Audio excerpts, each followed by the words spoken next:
नमस्कार, मैं हूं सुनील बॉबी। आप इस समय देख रहे हैं मगध संवाद। आइए जानते हैं आज की ताजा व बड़ी खबरें फटाफट। पहले शुरुआत करते हैं बिहार की ताजा व बड़ी खबरों के साथ।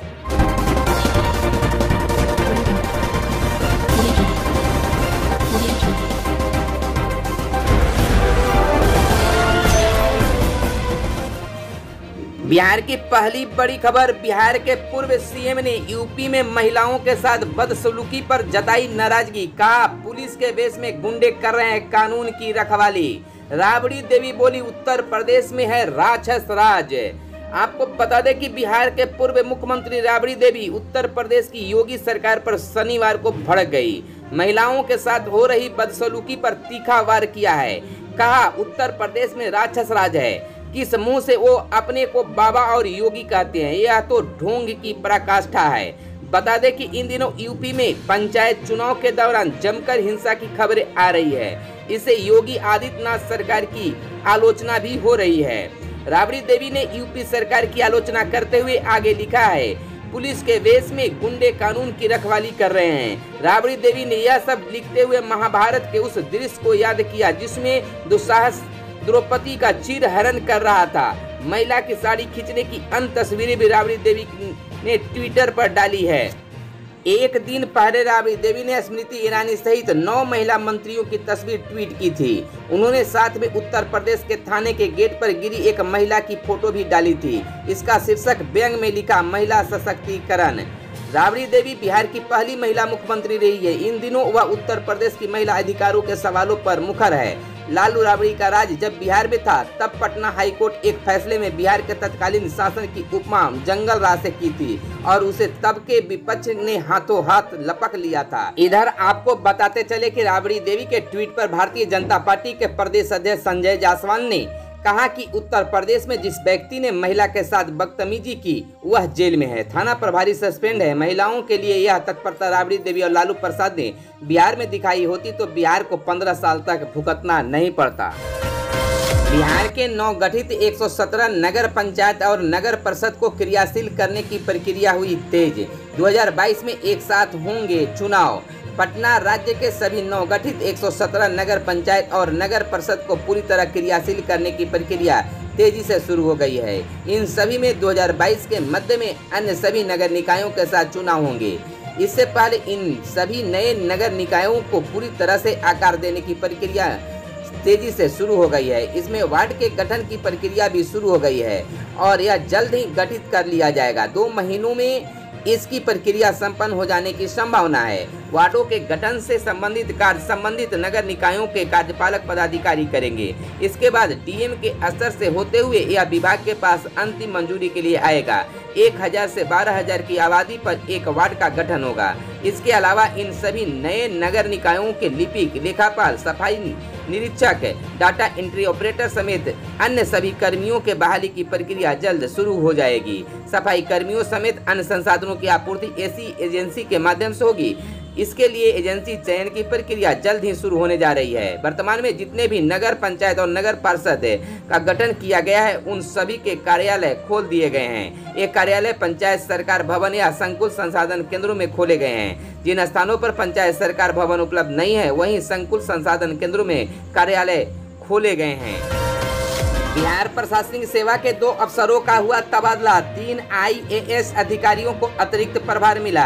बिहार प्रशासनिक सेवा के 2 अधिकारियों को स्थानांतरित किया गया है। दरभंगा के प्रमंडलीय आयुक्त के सचिव दुर्गानंद झा का बिहार राज्य विश्वविद्यालय सेवा आयोग का सचिव बनाया गया है। पटना नगर निगम के अपर नगर आयुक्त देवेंद्र प्रसाद तिवारी को दरभंगा के प्रमंडलीय आयुक्त का सचिव बनाया गया है। सामान्य प्रशासन विभाग ने शनिवार को इस आशय की अधिसूचना जारी की। बता दें कि पिछले महीने भी राज्य में बड़ी संख्या में तबादले किए गए थे। इधर आपको बता दें कि भारतीय प्रशासनिक सेवा के 3 अधिकारियों को सामान्य प्रशासन विभाग के जांच आयुक्त के अतिरिक्त प्रभार दिया गया है। सामान्य प्रशासन ने शनिवार को इस आशय की अधिसूचना जारी की है। जिन अधिकारियों को अतिरिक्त प्रभार दिया गया है उनमें से ग्रामीण विकास विभाग के प्रधान सचिव अरविंद कुमार चौधरी, सूचना प्रौद्योगिकी विभाग के सचिव संतोष कुमार मल्ल तथा अल्पसंख्यक कल्याण विभाग की सचिव सफीना AN शामिल हैं। बिहार के पुलिस कर्मियों ने पहनी बेढंगी ड्रेस तो होगी सख्त कार्रवाई, वर्दी का सम्मान जरूरी। डीजीपी के आदेश से मचा हड़कंप। बिहार में उचित ढंग से वर्दी न पहनने वाले पुलिसकर्मियों पर अनुशासनात्मक कार्रवाई की जाएगी। पुलिस मुख्यालय ने इसको लेकर निर्देश जारी किया है। प्रदेश के पुलिस महानिदेशक संजीव कुमार सिंघम की ओर से जारी आदेश में वरीय अधिकारियों से कहा गया है कि समय समय पर आप थाने और पुलिस कैंप का निरीक्षण करें और वर्दी पहनावे को देखें। जिन पुलिसकर्मियों ने सही ढंग से वर्दी नहीं पहनी है उन पर कार्रवाई करें। आदेश में कहा गया है कि विभाग की ओर से वर्दी भत्ता दी जाती है, जिसके तहत सही ढंग से वर्दी पहनना अनिवार्य है। डीजीपी के निर्देश में जिक्र किया गया है कि वर्दी को दरकिनार कर पुलिसकर्मी अलग ड्रेस में देखे जा रहे हैं। इधर आपको बताते चले कि अगर उन्होंने वर्दी पहनी भी है तो पहनावा ठीक नहीं है, जिससे पुलिस की छवि खराब होती है। इस ढीले ढाले रवैयों को ठीक करना होगा। इसके लिए समय समय पर निरीक्षण करने का आदेश दिया गया। डीजीपी के तरफ से जारी आदेश में कहा गया है कि जहां वर्दी अनिवार्य नहीं है वहां पर अन्य ड्रेस भी प्रॉपर ढंग से पहनना अनिवार्य है। बेढंग ड्रेस में अगर कोई पुलिसकर्मी पाए जाते हैं तो उन पर अनुशासनात्मक कार्रवाई की जाए, ताकि पुलिस के पहनावे को लेकर लोगों में सही संदेश जाए। मंत्री मुकेश साहनी ने धूमधाम से मनाया राष्ट्रीय मछुआरा दिवस। सैकड़ों युवाओं को बांटा मोबाइल फोन। वीआईपी पार्टी के राष्ट्रीय अध्यक्ष और बिहार के मत्स्य संसाधन विभाग के मंत्री मुकेश साहनी ने अपने आवास पर मछुआरा दिवस मनाया। इस कार्यक्रम में कोविड नियमों का पालन करते विकासशील इंसान पार्टी के नेता और कार्यकर्ता शामिल हुए। मंत्री मुकेश साहनी ने पार्टी के आईटी सेल के सैकड़ों युवाओं को मोबाइल फोन गिफ्ट किया और कहा कि इससे युवा डिजिटल सरकार की योजनाओं से जुड़ सकेंगे और लोगों के बीच जन जागृति का भी कार्य करेंगे। इस मौके पर मुकेश साहनी ने कहा कि मछुआरा समाज की एकजुटता की वजह से ही आज सत्ता में हमें भागीदारी मिला है, लेकिन अब हमारे सामने लक्ष्य समाज के युवा और युवतियों को साक्षर बनाने का भी है, ताकि हम अपने अधिकारों के प्रति सजग रहे और अपनी जीवन शैली में समृद्ध बनाएं। इसके लिए विकासशील इंसान पार्टी प्रयासरत है। वहीं मुख्यमंत्री नीतीश कुमार के नेतृत्व में एनडीए सरकार भी मछुआरा समाज के लिए संवेदनशील है, ताकि इस समाज का संपूर्ण विकास हो। हम मुख्यमंत्री के मार्गदर्शन में प्रदेश के सर्वांगीण विकास को तत्पर हैं। इस मौके पर विकासशील इंसान पार्टी के प्रदेश अध्यक्ष बाल गोविंद बिंद, राष्ट्रीय प्रवक्ता देव ज्योति और आनंद मधुकर यादव, पप्पू चौहान, अर्जुन साहनी के साथ लोग मौजूद रहे। कोरोना महामारी की मंदी के बाद अब मॉनसून ने बढ़ाई मोदी सरकार की टेंशन। कोरोना महामारी की वजह से आई मंदी से जूझ रही मोदी सरकार की परेशानी अब मौसम के मिजाज और मॉनसून में देरी ने बढ़ा दी है। भारत में आमतौर पर 1 जून से मॉनसून की शुरुआत के साथ खेतों में धान सहित कई आम फसलों की बुआई शुरू हो जाती है और यह सिलसिला अगस्त की शुरुआत तक चलता है। लेकिन इस बार मॉनसून में देरी की वजह से फसल बुआई में गिरावट दर्ज की जा रही है। पिछले महीने मजबूत शुरुआत के बाद मॉनसून की बारिश कम हो गई है।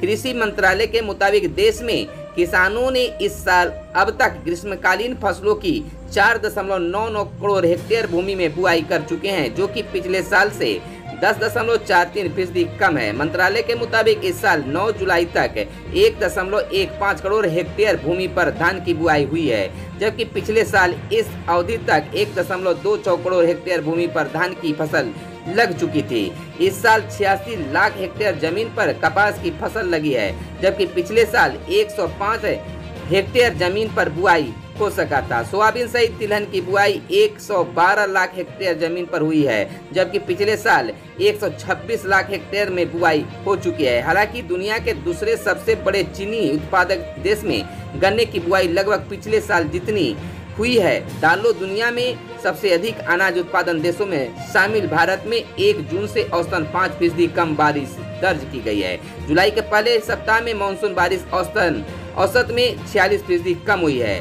96 से 104% के बीच बारिश को देश के समान कहा जाता है। 50 सालों का औसत पूरे सीजन के लिए 88 सेंटीमीटर बारिश है। हालांकि मौसम विशेषज्ञों का कहना है कि इस सप्ताह के बाद बारिश में फिर तेजी आ सकती है। खबरों में आज बस इतना ही। दीजिए इजाजत। धन्यवाद। जय हिंद, जय भारत, वंदे मातरम।